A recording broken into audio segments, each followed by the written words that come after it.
গার্লফ্রেন্ডকে নিয়ে মার্কেট করছি, এটা তেমন কিছু না। গার্লফ্রেন্ড মানেই মাঝে মাঝে মার্কেট করে দেওয়া। এমন সময় এক সাংবাদিক সামনে দাঁড়িয়ে প্রশ্ন করলো, বাবিকে নিয়ে কেনাকাটা কেমন চলছে?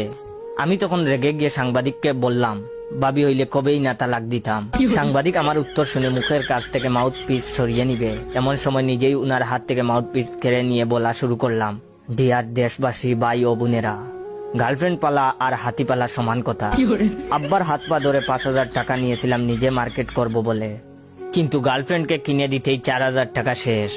পায়ের সেরা স্যান্ডেল খুলে ক্যামেরার সামনে গিয়ে ধরে বললাম, এই যে দেখুন আমার স্যান্ডেলের অবস্থা। প্রত্যেক দিন ছিঁড়ে গেলে মুচির কাছে যাই সেলাই করতে।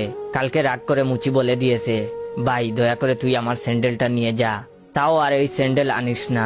গায়ে দেওয়া শার্টের কিছু অংশ উপরের দিকে তুলে ক্যামেরার সামনে ধরে বললাম, এই দেখুন বেল্টের জায়গাতেও রশি দিয়ে বেঁধেছি। অনেকদিন আগে প্যান্টের বেল্ট ছিঁড়ে গেছে।